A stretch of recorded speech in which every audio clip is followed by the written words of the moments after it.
All right, our next speaker is Chaoqi. Let's welcome him. He's going to talk about EigenDamage, structured pruning in the Kronecker-Factored Eigenbasis. Let's welcome him. Okay. Hello. Hello, everyone. Today I'm going to present our paper on neural network pruning, titled "EigenDamage Structure Pruning in the Kronecker-Factored Eigenbasis." So why we need pruning? The motivation. There are several motivations from different perspectives. The first one is that from the biological perspective, that human beings at the birth usually have very less neurons and connections, and it will grow gradually at a peak around 6 years old, and then it will gradually reduce. The second perspective is from the generalization perspective, that people have shown that pruning can be used to improve the generalization error bound, which means that we can improve the generalization performance with pruning. The third one is the most important one, that is also the most practical one. People in nowadays are interested in deploying large models on mobile devices. But we know that those devices are battery constrained, and the large models cannot be directly deployed. And pruning is a way to reduce the model size while still maintain the performance. Specifically, there are two main categories of pruning. The first one is weight level pruning, which proves the weights of the neural network or the connections between the neurons. The problem with pruning is that it will result in irregular sparsity in the resulting weight matrices. So this is not so GPU friendly. And for structure pruning, it proves the neurons or the channels. As a result, this maintains the convolutional structure, and that is more GPU friendly. And our paper is focused on the structure pruning. Yeah. So we focused on Healthbased pruning method because it has several advantages. The most important one is that it only requires us to specify a pruning ratio, and then it will determine the neural network architecture automatically. And for Healthbased method, it basically relies on the following approximation, which is the Taylor expansion around the local minima theta star. Because we are around the local minima, so the first order term is 0. And if we drop the high order terms, the only term matters is this quadratic term. Actually, it's the Hessian of the neural network. This approximation mainly tells us how remove one weight will affect the training error. So we will prefer to remove those weights that will least increase the training error. For Healthbased methods, there are two very representative methods. The first one is the optimal brain damage. The second one is the optimal brain surgery, the OBD and OBS. These two methods differ in their usage of the Hessian matrix. The OBD uses a diagonal approximation to the Hessian matrix, so it is much cheaper to compute. But the problem is this is not very accurate because it ignores the correlations between the weights. Whereas OBS uses the full Hessian matrix for accounting the correlation, so this is more accurate. But we know that computing the exact Hessian is almost intractable for large networks, so this limits the usage of the OBS in practice. Equation 2 and 3 is the pruning criteria of OBD and OBS. So this is the criteria for deciding the importance of each weight. So it's easy to show that OBS is better than OBD if we prove weights one by one. That means we need to recompute the Hessian matrix for each iteration. So this is very expensive. Like if we prove like a network with millions of weights. That means we need to compute the Hessian matrix for millions of times. This is intractable for practice. So in practice, we will prove multiple weights at a time. So that means we compute the Hessian matrix and we prove a certain amount of the weights with the computed Hessian. So we would like to ask the following question: that if we prove more than one weight at a time, is OBS always better than OBD? At the first glance, the answer may be yes, because OBS uses more computation and it uses the full Hessian. So it should be better than OBD. But it turns out that the answer is no. Let's look at this very toy example. Suppose we have a neural network only has 3 weights, which is 1, 1, 1, and the corresponding Hessian matrix looks like this. This basically tells us that the first 2 weights are highly correlated, and the third weight is roughly independent to the first 2 weights.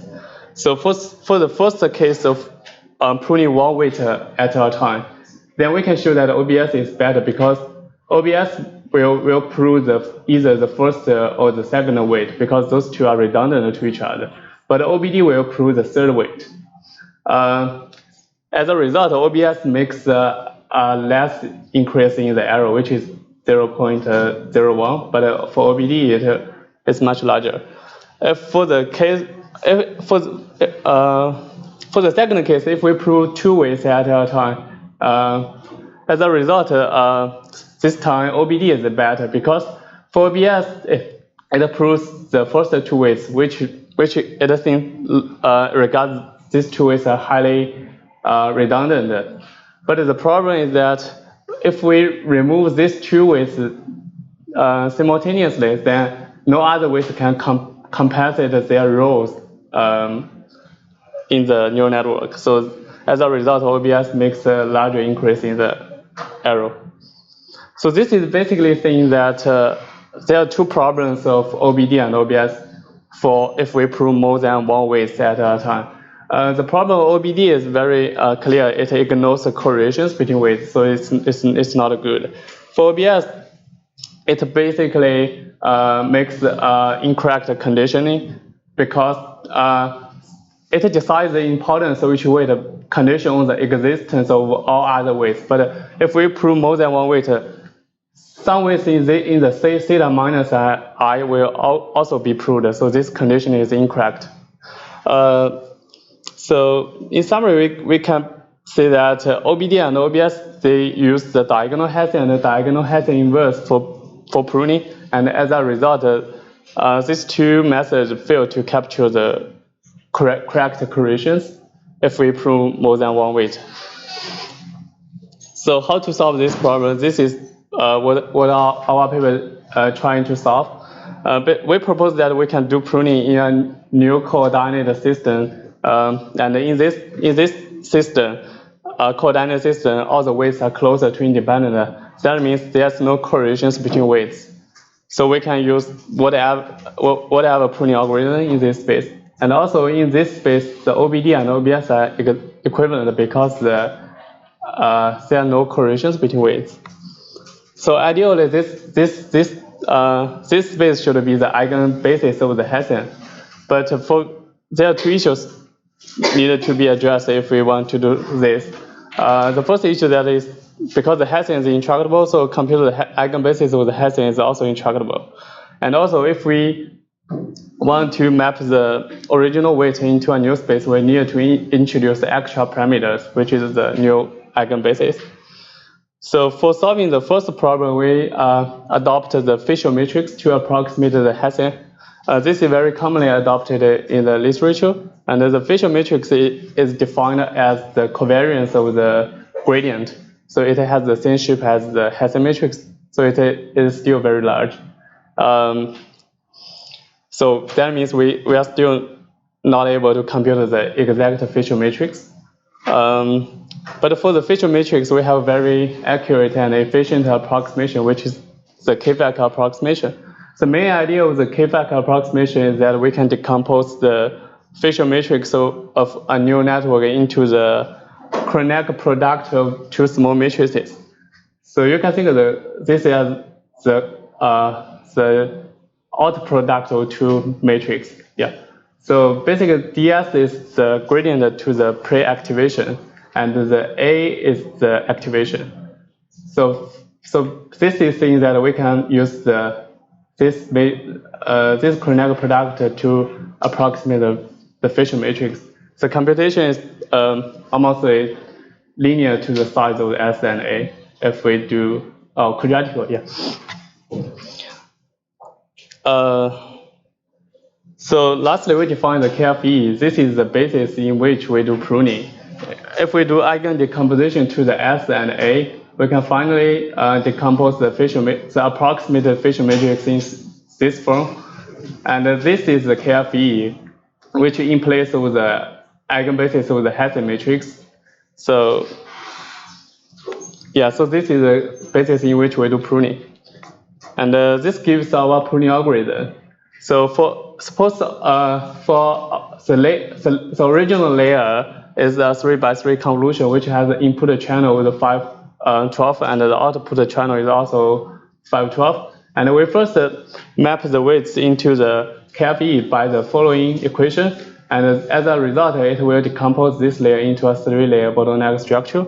And then we do pruning in this space by pruning either each row or column of the weight matrices.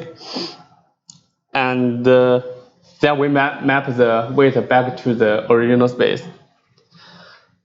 So yeah, so our first experiment is to verify that in the KFE, the weights are almost independent to each other. So we visualize the facial matrix in the original weight space and in the KFE. We can see that in the KFE, the facial matrix is closer to almost a diagonal, showing that the weights are uncorrelated to each other. Whereas in the original weight space, these weights are highly coupled, showing that the KFE the correlations are captured in the KFE.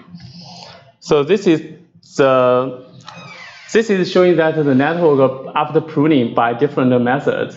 So this network are not being fine-tuned. So we can see that the network pruned by EigenDamage achieves much lower error than other methods. So that means pruning in the KFE is more accurate. And the next result is that one-pass pruning, that we specify a pruning ratio, and we prune such amount of weights in a single pass. And we can see the red curve is our method. We can see that this achieves significantly better results than other methods. So, and because for Hessian-based methods relies on the Taylor expansion, so this is only accurate around the neighbor of the local minima. So if we prune too many weights at a time, this may be not very accurate. So we use the iterative pruning. That means we do pruning for a small amount of weights at a time, and then fine-tune the network, and then prune, then fine-tune, doing this cycle iteratively. We can see that in the iterative setting, we can obtain much more accurate results than previous. And also, our method performs much better than other baselines. So we found that we can further reduce the model size by decompose the weight tensor of the middle layer by this way. As a result, we can drop the off-diagonal terms, only keep those diagonal terms, but we need to introduce two new bases, which is U and V. But we found that U and V can be merged into the KFE. So that means we can reduce the size of the middle layer without need introduce extra parameters. So this is the results of compare with the depth-wise separable. The red curve is with the depth-wise separable. The green curve is our method without depth-wise separable. We can see that with the depth-wise separable decomposition, the performance can be further boosted. Yeah, that's basically our paper. Any questions? take a few questions.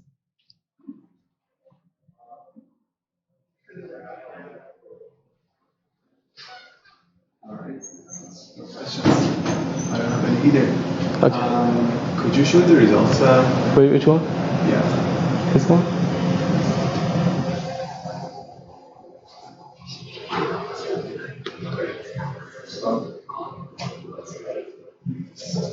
I could come up with any either. Could you give us a little bit of a background on pruning per se? Is it is the idea that if you perform any sort of pruning, the network performance would increase if you do it the right way? And is it?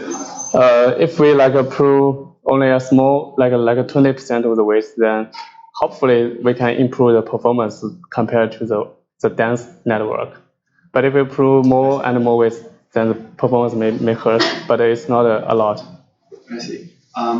Is there a premise that by having a smaller network, if you can maximize it to also increase the performance? Is this? Yeah.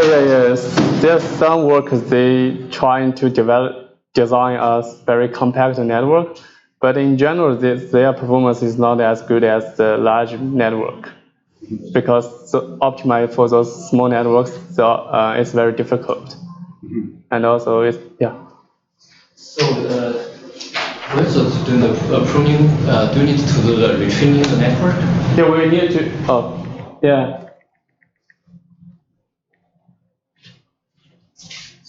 Yeah, so we need to first train the network until it converges. So we are at a local Can you mean. compare the converge time with the different method? You mean after pruning? Yeah. In our paper, we have compared the conversion. It's difficult or it's easier? I mean, if your pruning algorithm is more accurate, then it's easier because, like it's showing this figure. Yeah, this figure. If your pruning algorithm is good enough, then prune 80% of the width, there's no increase in the training error. So that means you start at a very low error, then less epochs needed to fine-tune the network. For other methods, after pruning, they almost as random. Can I ask a quick question for the Hessian matrix in the example? The 3x3 you gave. Which one? I think the previous slide. Yeah, this one. So you said the entries are correlations as well? Yeah. So then for the third, for A33 or H33, why is it 0.5? Shouldn't the correlation be 1 for the weight with itself? Oh, in H, yeah. This one? Yeah, the third diagonal and then Oh, this one? 0.5. Yeah. This is a diagonal, so it means that the variance of that parameter. Oh, okay, right. This terms are the off diagonal terms capture the correlation. Okay, yeah. And then is the pruning layer by layer or for the entire structure? So in our experiment, we just specify a pruning ratio, and then it will prune. It will choose to prove how many weights at each layer or channels at each layer. Oh, it's so Hessian for the entire network? Yes. Oh. Yeah, but for our approximation, we use the layer-wise approximation, not the Hessian for the entire network. But the results are comparable? Yes, the result is fairly comparable because the correlation between different layers is very small. Oh. And the people use a block diagonal facial matrix to approximate the for facial matrix is very accurate. If there aren't any other questions, let's thank the speaker. Okay.